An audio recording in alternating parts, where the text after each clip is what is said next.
हम अपनी जान के दुश्मन को अपनी जान कहते हैं। हम अपनी जान के दुश्मन को अपनी जान कहते हैं। मोहब्बत की इसी मिट्टी को हिंदुस्तान कहते हैं, हिंदुस्तान कहते हैं। जो दुनिया में सुनाई दे उसे कहते हैं खामोशी, जो आंखों में दिखाई दे उसे तूफान कहते हैं। जो ये दीवार का सुराख है साहब, जो ये दीवार का सुराख है, चाइना, अमेरिका, पाकिस्तान साजिशों का हिस्सा है, मगर हम इसे अपने घर का रोशनदान कहते हैं, अपने घर का रोशनदान कहते हैं। परम सम्माननीय निर्णायक मंडल के सदस्यों, सभा में उपस्थित सभी गणमान्य व्यक्ति, मैं नेहा वर्मा देश प्रेम और राष्ट्र निर्माण के उपलक्ष्य पर अपने कुछ विचार आप सभी के साथ साझा करना चाहूंगी। आजादी का असली मतलब वही समझ सकता है जिसने कभी गुलामी की हो। हम सौभाग्यशाली हैं कि हमने स्वतंत्र भारत में जन्म लिया। यूं तो आजादी की लौ 1857 में ही जल चुकी थी, जो वर्षाल बनकर 1947 में हमारे देश को आजाद कराई। प्राचीन, मध्यकालीन और वर्तमान भारत के उदाहरणों से स्पष्ट करना चाहूंगी कि जब हम फिरंगियों के फेरे में फंस गए थे तो रंग दे बसंती चोला की एक आवाज पर टोलों के टोले उमड़ आते थे और उनके वंदे मातरम के नारों से खून में आने वाला 5-5 डिग्री का तूफान अंग्रेजी शासकों की जड़ों में तूफान ला देता था। लोग मर जाते थे, मिट जाते थे, फांसी चढ़ जाते थे, तो वो भी अपनी देशभक्ति साबित कर रहे होते थे, क्योंकि ये उस दौर की देशभक्ति की कसौटी थी। उसके बाद 62, 65 और 71 के युद्धों में अपना सुहाग गवा देने वाली औरत, जब घर के हालात ये हो जाया करते थे कि प्यार भी भरपूर गया, मांग का सिंदूर गया, नन्हे नौनिहालों की लंगोटियां चली गई, छोटी छोटी बेटियों की चोटियां चली गई, बाप की कमाई गई, भाई की पढ़ाई गई, ऐसा एक विस्फोट हुआ पता ही चला नहीं, पूरे जिस्म की ही कई बोटियां चली गई। और आपके लिए तो एक आदमी मरा है साहब, किंतु मेरे घर की तो रोटियां चली गई, मेरे घर की तो रोटियां चली गई वाले हालात पैदा हो जाने के बावजूद भी एक मां अपने बेटे को सरहद पर दुश्मनों की धज्जियां उड़ाने के लिए भेज देती थी और उसे पत्र लिखाकर ये भेजा करती थी कि अम्मा ने खत लिखा है बड़े ही चाव से, पुत्र मेरे ना घबरा जाना, 1 इंच भी पीछे ना हटना, चाहे इंच इंच कट जाना, चाहे इंच इंच कट जाना। इस तरह पूरा परिवार अपनी देशभक्ति साबित कर रहा होता था। तब देश बलिदान मांगता था, तब देश लड़ जाने को कहता था, तब देश मर जाने को, मिट जाने को, फांसी चढ़ जाने को कहता था। किंतु आज देश लड़ जाने को नहीं कहता, आज देश मर जाने को, मिट जाने को, फांसी चढ़ जाने को नहीं कहता, बल्कि मेरे विचारों में यदि कोई व्यक्ति अपना काम पूरी ईमानदारी, पूरी मेहनत और पूरी लगन से करे ना, तो वही सबसे बड़ा देशभक्त है। मैं नहीं मानती कि फेसबुक और व्हाट्सएप की डीपी को 3 रंग में रंगना ही देशभक्ति है। और यदि आप कहेंगे कि साल में 2 बार हाथ में तिरंगा ले लेना देशभक्ति है, तो मैं पूछना चाहूंगी कि फुटपाथ में रहने वाला वो बच्चा ट्रैफिक की छांव में नंगे पांव में जब तिरंगा बेच रहा होता है, तो क्या इसे आप उसकी देशभक्ति कहेंगे? ये उसकी देशभक्ति नहीं, उसके पेट के भूख की शक्ति है जो उसे ऐसा करने पर मजबूर करती है। क्योंकि ना मस्जिद को जानते हैं, न शिवालों को जानते हैं, ना मस्जिद को जानते हैं, न शिवालों को जानते हैं। जो पेट के भूखे होते हैं ना, वो सिर्फ भोजन के निवालों को जानते हैं, वो सिर्फ भोजन के निवालों को जानते हैं। अपने परिवार, अपने समाज, अपने देश के लिए समर्पण का भाव है देशभक्ति। और हर देशद्रोही के जीवन में आने वाला तूफान है हमारी सच्ची देशभक्ति, ताकि हर देशद्रोही ये समझ सके कि अगर तू परिंदा है तो ये आसमान तेरा है, अगर तू दरिंदा है तो ये शमशान तेरा है, भाईचारे से रहना है तो रह इस जमीन पर, वरना ये कब्र भी तेरी है और यही कब्रिस्तान तेरा है और यही कब्रिस्तान तेरा है। लेकिन एक देशद्रोही से ज्यादा देशभक्ति तब आहत होती है जब एक बेटा अपने बूढ़े माँ बाप को वृद्धाश्रम की चौखट पर छोड़ आता है।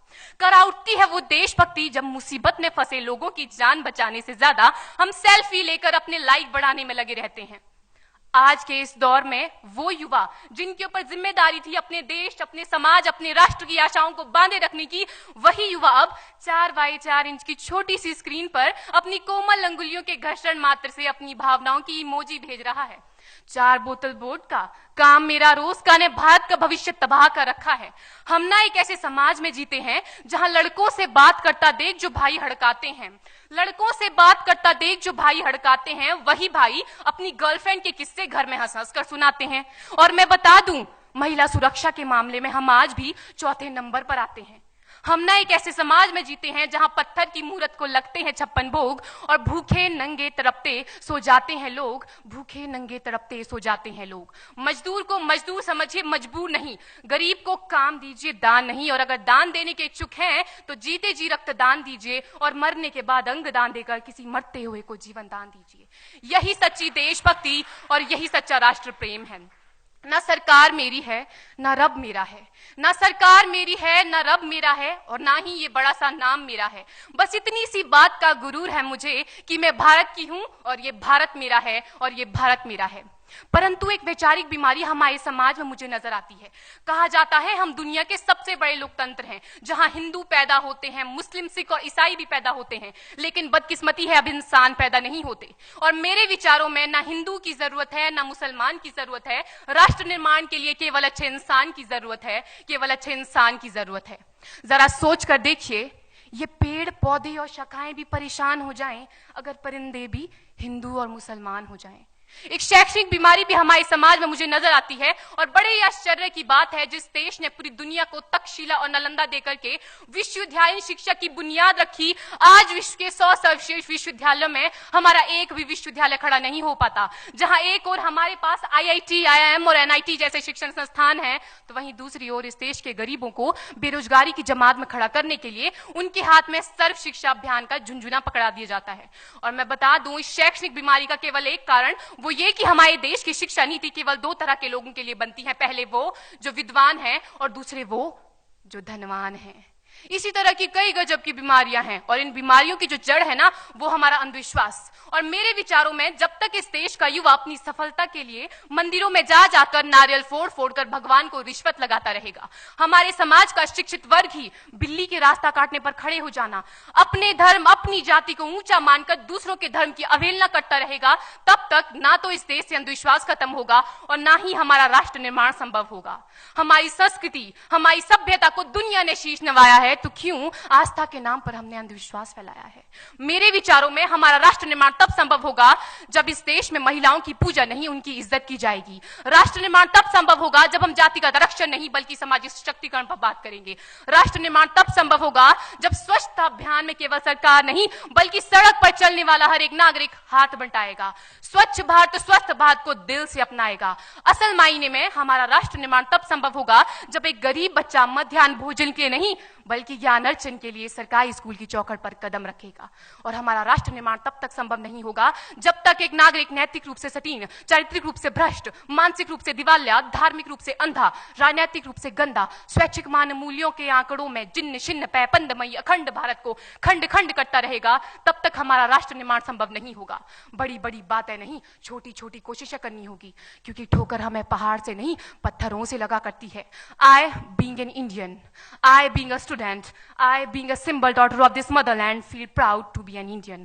और मैं सैल्यूट करना चाहूंगी सरहद पर दिन रात हमारी रक्षा के लिए खड़े हर उस जवान को, इस देश की पुलिस, प्रशासन और किसान को, और इस देश के हर उस व्यक्ति को जो अपना काम पूरी ईमानदारी, पूरी मेहनत और पूरी लगन से करते हैं, जिनके बिना राष्ट्र निर्माण की कल्पना करना भी असंभव सा लगता है। और आज इस मंच पर पूरी जिम्मेदारी के साथ मैं भारत की बेटी ये कहती हूं कि हमारा राष्ट्र निर्माण तब संभव होगा जब हम सभी, मैं, आप, हम सब मिलकर प्रयास करेंगे, क्योंकि हमारे देश की जिम्मेदारी नहीं है हमें आगे ले जाने की, हमारी जिम्मेदारी है अपने देश को आगे ले जाने की, अपने राष्ट्र को आगे ले जाने की, अपने वतन को आगे ले जाने की।